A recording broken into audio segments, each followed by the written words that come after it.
অভিজ্ঞ সব করছি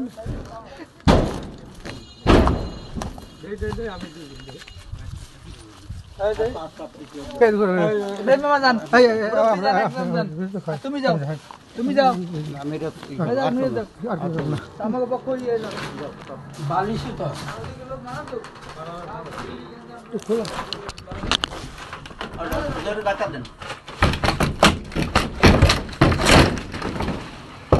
এই আও আও যাও এদিকে আসো এদিকে আসো এদিকে আসো না না না আর না মোবাইলে দিমনি নামো ময়লা সব নামো নামো ওটা দিনে না মোবাইলে আদলতে নালে নামো পারবা না আমি ধরুন আসতে যাই আসো আর কি আছে মোবাইল আছে মোবাইল না মোবাইলটা দাও আমার থাক ময়লা থাকতে থাক এদিকে আসো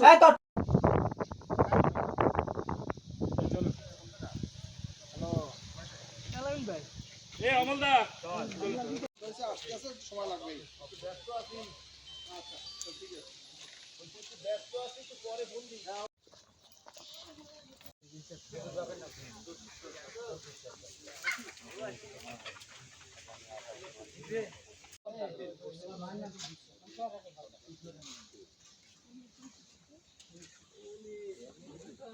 নাম কি? সুদেব হালদার। এরা কয় ভাই বোন? আমরা দুই ভাই এক বোন। দুই ভাই এক বোন। হ্যাঁ। বয়স কত মেয়ের? মেয়ের বয়স 30-32। পড়াশোনা করে? পড়াশোনা করেন। আপনার আব্বার নাম কি? আমার আব্বার নাম হলো নির্মল চন্দ্র হালদার। বলেন তো কি ঘটনাটা ঘটছে কি? ঘটনা ঘটছে, আমি তো কাজে গেছি, কাজ দিয়ে আসার পথে আমি দেখি দুইটা মোটরসাইকেল ওইখানে রাখা।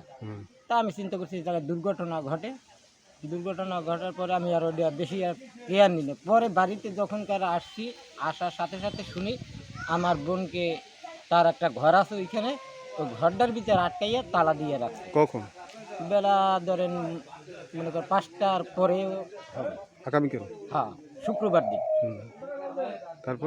তারপর তখন আমি বের হইলাম পর অনেক ছেলে পেলে, স্কুলের ছাত্র, কলেজের ছাত্র, এলাকার লোকজন বলতেছে সুদেব তোমার বোন রে এরকম বেনু সর্দার ঘরের ভিতরে তালা দিয়ে আটকাইয়া নিয়ে অপমান করতে চাইছে। তবে পারছে কি পারে নাই এটা আমি বলতে পারি না, এক ব্যক্তি আমার কাছে আর কি বলছে। তবে বের করা হয়েছে এবং বেনু সর্দার পালাইয়ে গেছে। তবে তাদের চরিত্র অনেক খারাপ, অনেক রেকর্ড খারাপ, দেশে সবাই জানে, সবাই। আচ্ছা, গতকালকে একটু জোরে বলুন। গতকালকে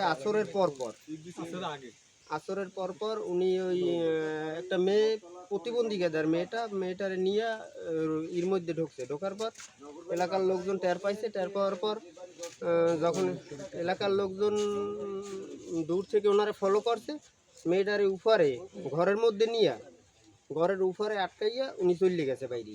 এলাকার লোকজন এই মেয়েটার উদ্ধারের জন্য চেষ্টা করতেছে। উদ্ধার করিয়া ঘরের তালা ভাঙিয়া ভিতরে ঢুকে দেখে শুধু একটা বালিশ, একটা বিছনা আর মেয়েটা পাটাতনে উপরে আটকানো।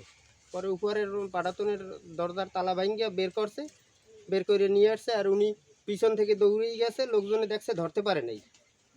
পরে তো রাত্রে থানায় অভিযোগ করছে। অভিযোগ করার পর ওনার এরকম আগেও রেকর্ড আছে, শুধু আজকে না, বিগত দিনেও উনি একটা ধর্ষণ মামলা এবং জোড়া মার্ডার মামলার আসামি বিবাদী হিসেবে আছেন, জামিনে আছেন। আর এই স্কুলের সাইডে এই ঘরটা করছেই উনি, এই ঘরটায় বিভিন্ন সময় বিভিন্ন অপকর্ম চালায়। শুধু ওই মামলাটা জামিন পাওয়ার পর ওনারে আর ওইভাবে কেউ অ্যাটাক করতে সাহস পায় নাই বা ধরতেই পায় নাই। সুমন শিকদার। ভিকটিম কি হয় আপনার? ভিকটিম আমার প্রতিবেশী, আমার বাড়ি এখানেই। আমি এখানে 1-2-3 ওয়ার্ডের মহিলা সদস্য। তো এখানে ঘটনা হয়তো রাতে যে কালকে বিকেলে যে হয়েছে তখন হয়তো আমি বাড়িতে ছিলাম না। তো সকালে জানতে পারছি যে এই মেয়েটা নির্যাতিত হয়েছে এবং ওই ঘরে নাকি মেয়েটাকে পাওয়া গেছে। এরপরে এখানের যে ছেলেপান রয়েছে তারা ওনাকে ধরছে, ধরে তারপর ফাঁকে নাকি উনি কোন ভাস থেকে বের হয়ে গেছে, এটা হয়তো কেউ দেখতে পায় নাই। এরপর তো মেয়েটাকে নিয়ে আসছে, নিয়ে আসার পরে এরাই সেইভাবে আর কি রাতে নাকি পিরিজপুর যে একটা অভিযোগও দিছে। এখন তারপর তো হয়তো আপনারা আসছেন, এখন বিস্তারিত কোথায় কি আমরা চাই যে আমাদের হিন্দু সমাজে এরকমভাবে নির্যাতিত না হোক, আমরা সুষ্ঠুভাবে বাঁচতে পারি, সে ব্যবস্থায় আমরা সবাই নাম কণিকা হালদার। একটা অনেক দিন থেকে অনেক মেয়েরা কিন্তু স্কুলেও আসতে পারে না ওনার ভয়ে। উনি অনেক মেয়েদের এরকম অনেকবার নির্যাতিত হয়েছে ওনার কাছ থেকে, এবং ওই পর থেকে মেয়েরা স্কুলেও আসে না। ওখানে আবার এই জোড়ামাটারও 1 নম্বর আসামি উনি ছিল ওখানে একেবারে। নাম হলো এমনি ডাক নাম হলো বেনু সর্দার, কিন্তু আর একটা নাম হলো মজিবুর রহমান সর্দার। উনি কি পুলিশের আগে অনেক আগে করতো আর কি। আপনার কি নাম? আমার নাম বৃষ্টি হালদার। ভাই গতকালকে কণিকা হালদার নামক একটা মেয়েকে ওই এলাকার মজিবুর রহমান ভেনু ওই লোকটা তার মজিবের ঘরে নিয়ে আটক করে রাখছে এবং দরজা আটকাই রাখছে। পরে এলাকার লোকজন সংবাদ পাইয়া মেয়েটাকে উদ্ধার করছে এবং মেয়েটাও ডাকছিলে নিতেছে। এলাকা উদ্ধার করে মেয়েটাকে আমার থানায় নিয়ে এসে আমার পুলিশে পাঠাইছি। তারে অন্যায়ভাবে যে আটক করছে এই জন্য আমি তাকে একটা অন্যায় আটকের 448 ধারা একটা মামলা নিয়েছি এবং আমাদের ঊর্ধ্বতন বিচারের পরামর্শক্রমে আমি এই মামলাটা রেকর্ড করছি। এখন তাকে গ্রেপ্তারের জন্য আমার পুলিশ মাঠে আছে।